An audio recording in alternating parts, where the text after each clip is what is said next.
Hey guys, look what I got. That's right, I got the Blade Nano QX2 FPV Quadcopter. And I'm going to quit talking. We're going to check this thing out by opening up the box and see what's going on inside. Alright guys, here is a look at what we've got going on inside the box. As you can see, we've got our quadcopter right there. Nice and black and badass looking. We've got our battery and we've got our charger for the battery. Now, I'm going to take everything outside the box and we're going to take a closer look.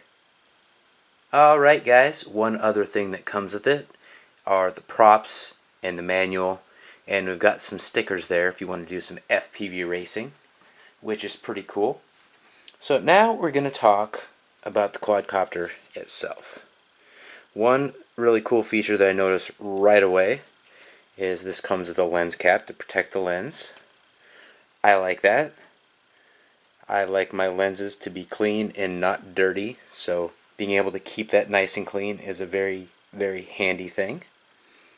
As you can tell, we've got the props down below rather than like so. This is upside down versus, this is the way that this is intended to be flown. More like the Nano QX 3D. We've got a little protective plate down here to protect the board and everything up in there. One of the downsides that I noticed about this is there is a lot of flex right here. If you hit with any kind of impact, I'm guessing that you may expose the lens. So when you're flying, you don't have this thing on, so that could definitely be a problem. We'll test it out. I'm sure that I'm going to crash this, bounce it around quite a bit, whether during the actual flight review or after at some point in the comments. So let's discuss, and please check the comments as we go through this. And up here, this is our channel changer. We've got a few channels that will match up with Fat Shark and a few other goggles. I am going to check and see if mine will work. I have some that are a little off the grid, and I'm hoping that they're going to work with this thing. Alright, so this is a closer look at the battery. It is a 500 milliamp hour LiPo battery, one cell, of course. And one thing that I would like to point out is this connector. It needs its own proprietary charger, because this doesn't work with your standard UMX charging stations. So you're going to rely pretty heavily on this thing, so do not lose it. Alright guys, so it turns out my little Eachine headset here, my Eachine VR 007 headset, works just fine with this beautiful little Blade product. And I'm going to test it in flight here pretty quick.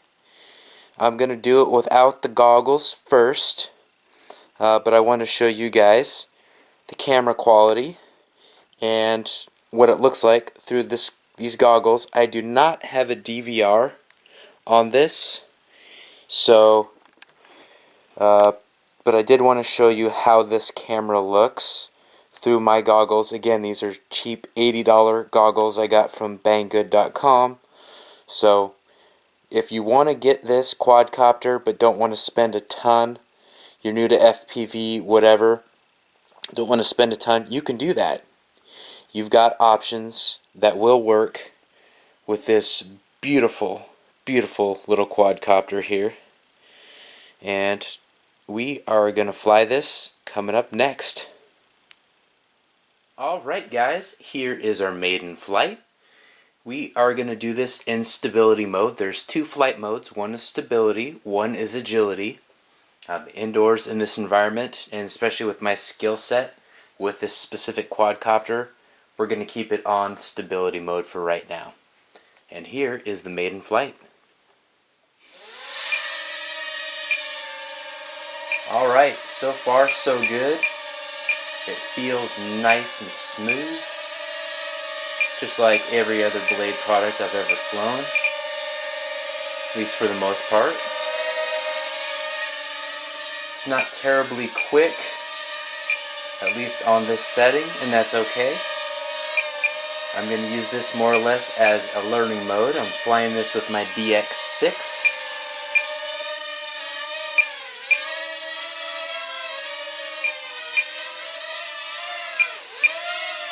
Oh yeah, this thing is a lot of fun so far.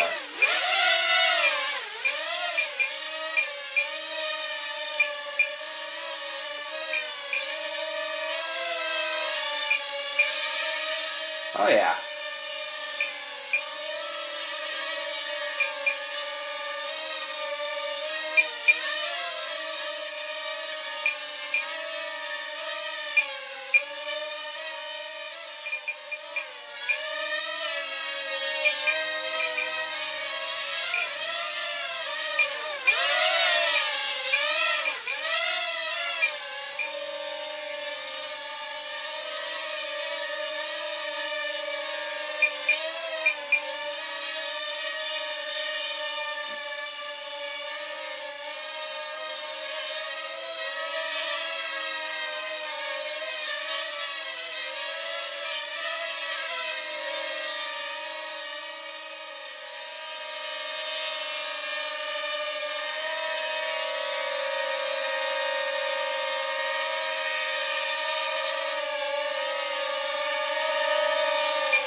This definitely has enough yaw to make you dizzy.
Alright, and that's it for the Maiden Flight.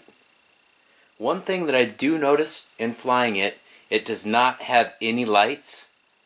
So the low voltage cutoff is you pretty much have to rely on your timer. Luckily I didn't hit it yet, but still, I wanted to point that out to you guys to make sure you set your timer appropriately. Alright guys, I hope you enjoyed that Maiden Flight with the Blade Nano QX2 FPV Racing Quadcopter. Few things. There's some good and some bad that I experienced with this. I'm just going to talk about the bad right off the bat. I alluded to earlier that the arms had a lot of flex. Well, if you make any contact with walls or anything of rigidity, you're going to have problems. You're going to go through a ton of props with this thing. These things, it takes very little to dent and chip these. I was going to do some FPV flying on camera, but I didn't have anyone to record it for me here indoors. And also, I didn't want to do much more flying with these props. I mean, I barely even did anything. And like my toy quadcopters handle things a lot better than this. So what I did before I did this closing notes, I ordered a whole bunch more of these props because I do really like flying this thing.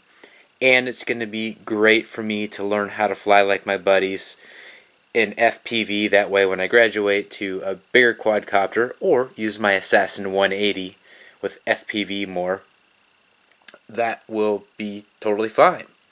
And it was flying great. I mean, when I did do the FPV down my hallway and back, did it in front of my girlfriend, and it worked out just fine until I started, I hit the wall once, lightly, and like I said, I'm barely even pushing on this thing. There's just a ton of flex here, goes in, bang, goes right in the path of the prop. So keep that in mind if you want to get this. If you're just buy a bunch of props if you get this. That's kind of my solution to that. The camera quality is good. It's compatible, like I showed you, with my off-brand goggles.